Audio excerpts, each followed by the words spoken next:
Hey everyone, thanks for tuning in today. Let's get into today's interesting story. Daniel Carter was the kind of man who'd built an empire from nothing. From a basement startup to a billion-dollar cybersecurity firm, he had everything most men only dream of. Wealth, respect, a luxury penthouse overlooking Puget Sound, and a beautiful wife he adored. Elena had once been a struggling artist when he met her at a charity auction. Her laugh was like music, her eyes curious and wild. She challenged him, made him feel alive. 6 months later, they were married. Daniel gave her everything. A Manhattan studio for her art, endless travel, even a gallery that bore her name. But the more he gave, the more distant she became. Daniel wasn't paranoid, but he was meticulous. He noticed inconsistencies. Elena's credit card showed a charge from a cheap motel 2 hours outside Seattle.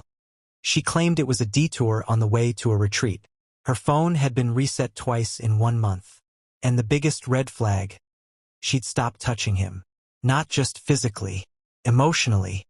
She looked at him like he was a stranger. One night, he stayed home from a business trip unannounced. She never came home. At 3:12 a.m., he got his answer. A text came through her iPad, synced with her phone, from a contact saved only as R. You looked unreal tonight. Same place Friday. Daniel's heart sank. With quiet resolve, Daniel hired a private investigator. What came back broke him. Elena had been meeting a man named Miles Rivers, a 34-year-old bartender with a criminal record for assault and petty theft. Their affair had been going on for almost a year. What stung the most wasn't just the sex. It was the laughter caught on hidden camera, the casual cruelty with which they spoke about Daniel. He's just so trusting, Elena giggled in one recording. Perfect. Trusting men are easy to kill, Miles replied, half joking. Or so Daniel thought. Until the next line. I looked it up. If he dies, everything comes to you. No prenup. You'll be richer than both of us combined. The world went silent. Daniel didn't confront her. He played along, smiled, kissed her goodnight, even planned a getaway to their lake house for their 4th anniversary. The very place where Miles and Elena were planning to stage an accident.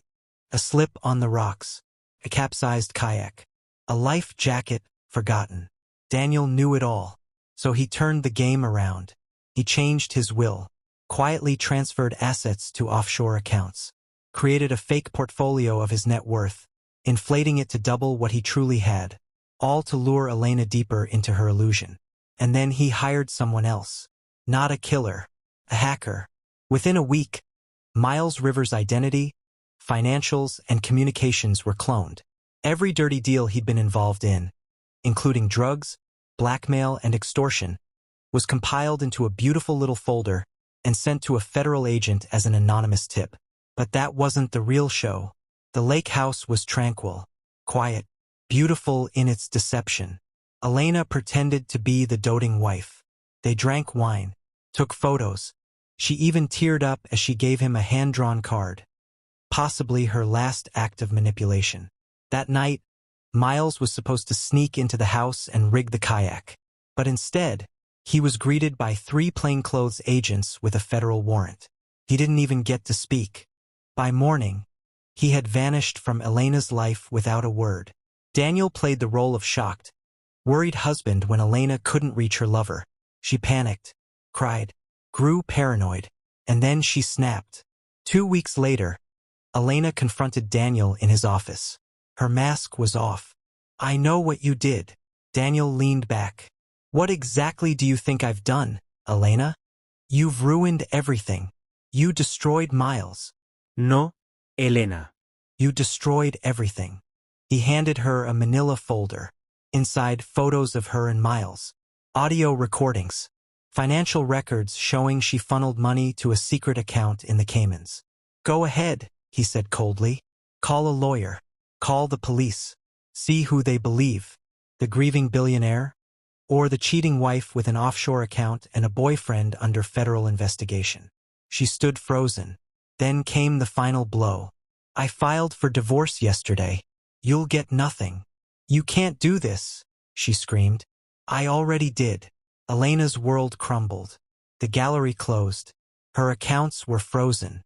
Her reputation ruined. Miles was facing 25 years in federal prison and refused to speak to her. She tried to sell her story to the tabloids, but Daniel's team had already buried the media with alternate narratives. Betrayal has a price. Months later, Daniel stood on the deck of a new home in Aspen, sipping coffee, watching the snow fall. He wasn't bitter. He had mourned the love he thought he had. But he'd learned. Trust is beautiful, but boundaries are powerful. He hadn't just survived betrayal. He'd risen from it stronger, smarter, colder. As for Elena, last he heard, she was painting portraits for tourists in Mexico under a fake name. And Daniel? He had finally found peace. And this time, when he loved again, it would be someone who valued the heart more than the bank account.